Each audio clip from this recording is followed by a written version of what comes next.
Bireal présente Oshi, Jane Birkin, Les Frangines, Élodie Frégé et André Manoukian, Ayo, Tessae. Ils seront tous présents au festival Instant Suspendu à la Barroise de Bar-le-Duc du 8 au 12 juillet 2021. Billets disponibles dans tous vos points de vente habituels. Pour plus d'infos, rendez-vous sur nos pages Facebook et Instagram. À la fonderie Hachette et Drioux, on manifeste un ras-le-bol général. Les syndicats hospitaliers tirent la sonnette d'alarme au conseil municipal. Départemental 2021, que disent les élections ? À Saint-Dizier, on court vers de nouveaux défis.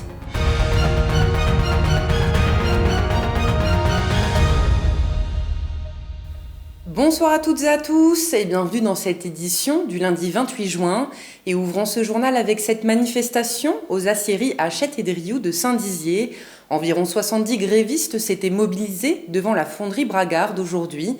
L'objectif, pousser un coup de gueule contre la direction et négocier de nouvelles mesures pour les salariés. Écoutez William Oliveau, le secrétaire du comité social et économique de l'entreprise et le secrétaire du syndicat Force ouvrière au micro d'Élise Chartier. On doit se sacrifier, la haute direction doit bien vivre. Cette grève s'est déclenchée suite de la prime Macron. La patronne du social a mis des critères pour déflaquer cette prime de 750 € à seulement 25 €.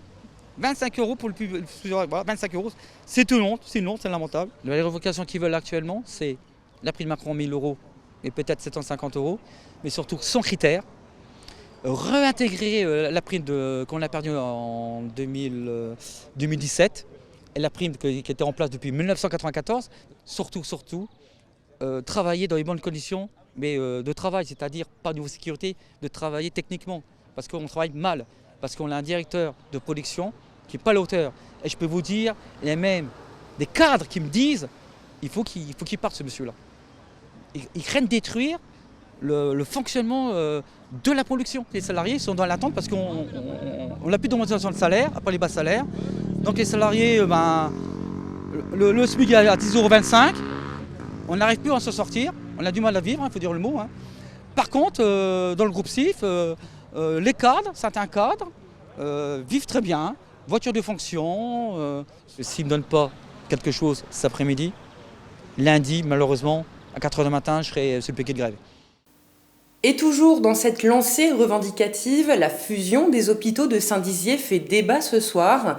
À l'occasion du conseil municipal, les syndicats FO et CGT Centre hospitalier de la Haute-Marne et Centre hospitalier Geneviève de Gaulle Antoniose se sont exprimés devant les élus bragards. En cause, la décision de Jérôme Goémine, le directeur du GHT Cœur Grand Est, de fusionner l'établissement public départemental de santé mentale de Haute-Marne et l'hôpital général de Saint-Dizier. Il dénonce une décision prise sans réelle concertation avec les acteurs concernés. Écoutez. Ce que je veux rappeler aussi, c'est qu'actuellement, on n'a entendu parler que du centre hospitalier de Saint-Dizier et de la psychiatrie de Saint-Dizier. Moi, je souhaite rappeler qu'il s'agit d'un établissement départemental, qu'on a énormément de structures sur le sud, Langres, Chaumont, Joinville, Vassy, et à aucun moment on en parle. C'est fort dommageable. Brière continue dans sa droite ligne, c'est-à-dire qu'il dit qu'il consulte, mais en fait il ne consulte pas, et il se prononce effectivement pour la fusion. Et je pense que tout le monde a compris que ce n'est pas l'intérêt de Saint-Dizier que de fusionner nos deux hôpitaux publics. Et quand le personnel dit non, c'est non. Le conseil d'administration, le conseil de surveillance du CCHM a dit non, il faut respecter la décision. Si ça avait été oui, on aurait OK. Là, c'est non, donc ça ne doit pas se faire. Et en tout cas, au cœur de tout ça, il y a la santé publique, proximité, qualité et pour tous.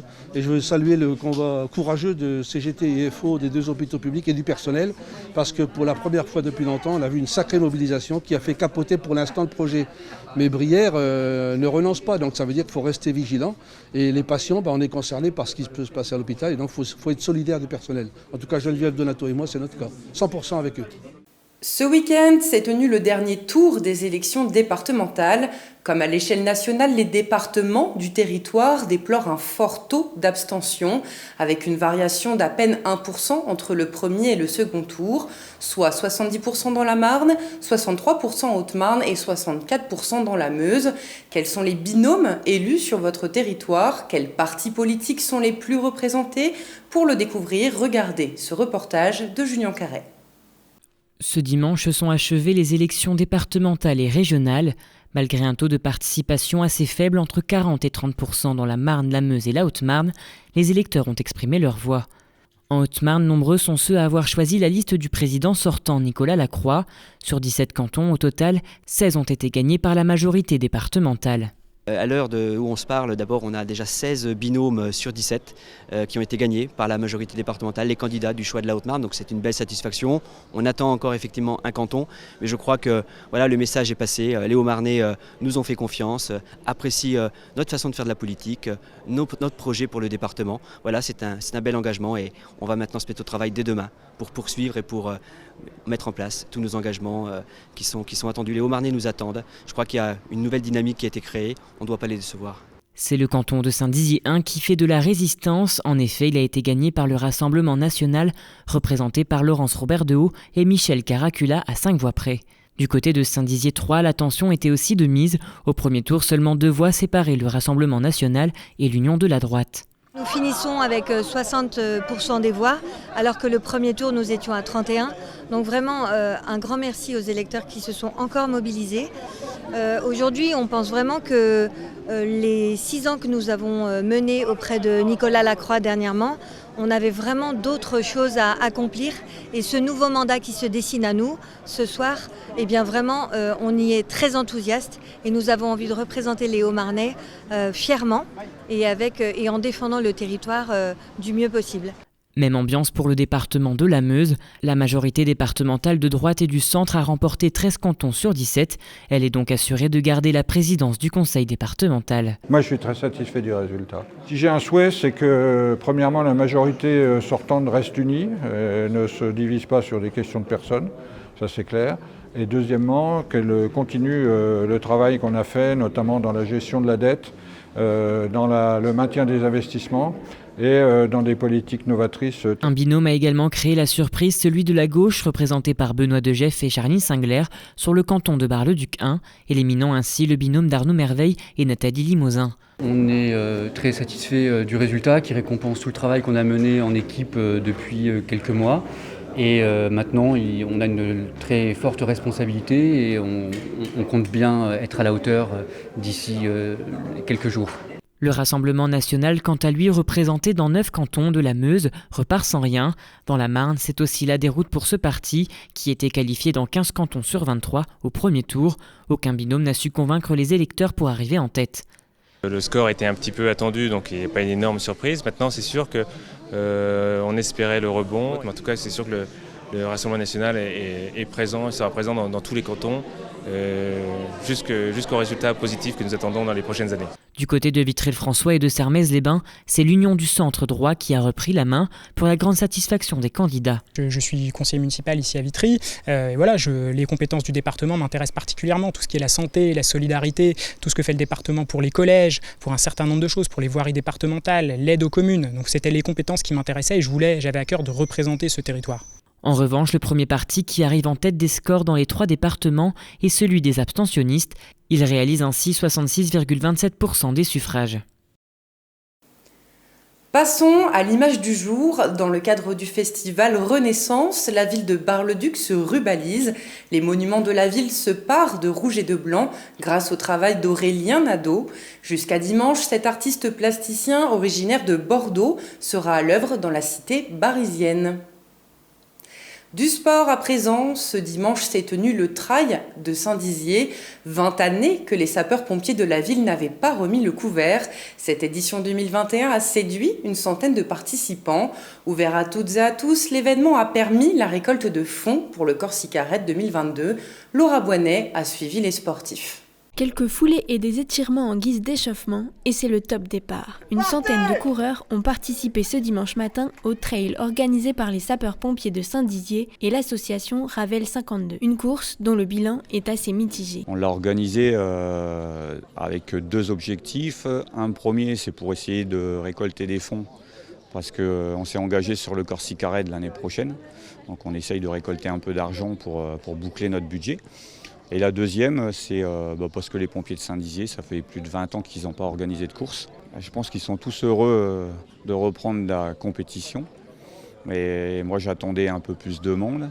Et malheureusement, je pense que la situation Covid, elle a fait plus de mal qu'on ne pense. Il y a des gens qui ont arrêté le sport, il y en a qui auront du mal à reprendre. Les habitués étaient par contre au rendez-vous pour cette compétition qu'ils attendaient avec impatience. Des sportifs de l'ESB Trail d'Orville-Bienville, du COSD de Saint-Dizier ou encore de Chaumont partageaient l'engouement de cette reprise. Le plaisir de remettre le dossard depuis le temps aussi, puis de recourir. Il y en a beaucoup qui n'ont pas couru, donc là ça fait plaisir de tous se retrouver et de refaire une bonne ambiance. On s'entraînait tout le temps, mais c'est pas pareil. Là, une course, on est plus motivé si on veut. 2 parcours étaient proposés pour cet événement ouvert à tous, un de 20 km et un de 12. Le vainqueur de ce dernier, arrivé en 44 minutes et 35 secondes, nous partage son ressenti. J'ai beaucoup aimé. C'était un parcours vraiment joueur, alors encore plus difficile avec l'orage de ce matin qui l'a vraiment rendu glissant, mais un parcours plaisant, joueur avec quelques surprises. Le petit passage à dévaler au-dessus de la piste cyclable, là, c'était une surprise. Émilie Aubrio est la première femme à avoir franchi la ligne d'arrivée du plus grand circuit qu'elle a effectué en 1h39 minutes et 9 secondes. Un petit entraînement pas si facile pour celle qui s'attaquera au Corsica Raid féminin en fin de semaine. À 20 km, ça me plaît bien, même si j'ai plus l'habitude des sentiers avec plus de dénivelé, parce que dans le secteur de Dijon, il y a quand même des beaux parcours avec pas mal de dénivelé. Et ben là, mine de rien, pas beaucoup de dénivelé, mais beaucoup de singles avec beaucoup de relances, assez gras, avec des grandes herbes, c'était pas plus facile. Les sapeurs-pompiers réitéreront sûrement l'expérience l'année prochaine, en avril, pour continuer à récolter des fonds pour les 6 jours de course qui les attendent en Corse en juin 2022 et qu'ils préparent d'ores et déjà. À suivre vos prévisions météo de demain, présentées par Alison Godefroy. Excellente soirée à toutes et à tous. Toute l'actualité qui vous concerne, à voir et ou à revoir, dès maintenant sur puissancetélévision.fr et sur notre application mobile.